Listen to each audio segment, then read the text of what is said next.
우리나라는 동방예의주국이잖아요. 남녀가 유별하니 남녀 7세 부동석.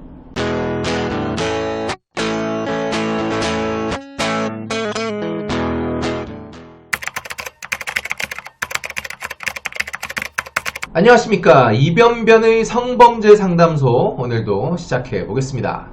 일단 오늘 문제가 되는 사연 소개부터 해드릴게요.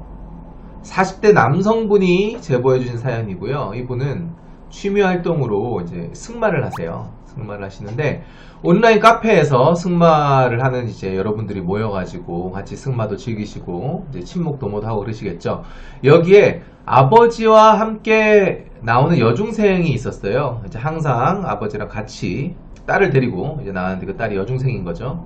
그래서 이 아버지랑도 친해지고 이 여중생이랑도 친해졌는데 정모에서 몇 번을 만난 거예요. 같이 이제 말도 타고 하다가 이제 자신은 이제 친해졌다고 생각을 한 거죠.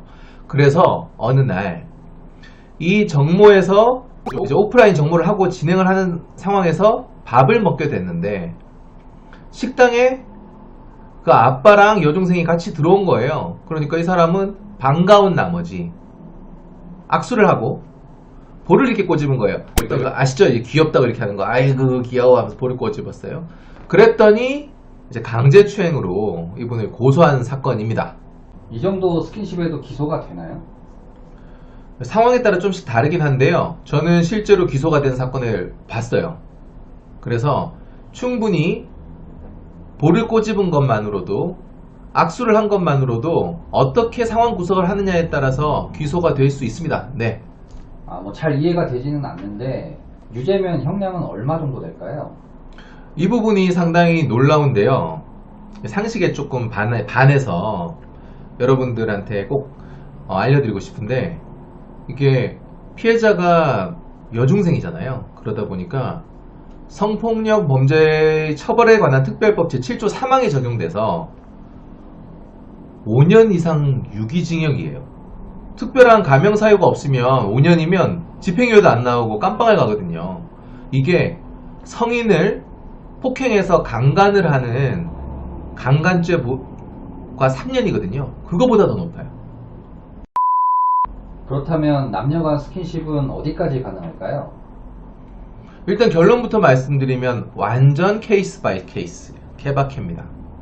둘의 관계 그리고 당시의 상황 등을 종합적으로 고려해서 판사가 결정을 하거든요. 예를 들어서 뭐 손을 만지는 것 정도는 오케이라는 판결도 많이 있고요.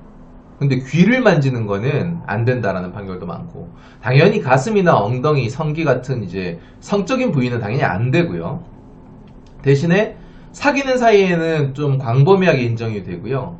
또한 아주 특수한 주관적인 상황들, 예를 들면 가해자가 동성애자 같은 경우에, 예를 들어서 남자 대 남자의 스킨십은 웬만하면 강제추행으로 인정받기 어려워요. 하지만 한 명이 그 가해자가 동성애자였다면 조금 판결을 달리하겠죠.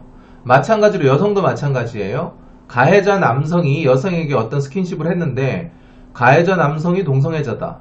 그러면 아무래도 유죄가 인정될 가능성, 기소가 될 가능성이 좀 더 낮아지겠죠. 한마디로 종합적으로 판단하는 거예요. 근데 여기서 우리가 꼭 알아야 되는 거는 아까 제가 지금 종합적으로란 말을 여러 번 했잖아요.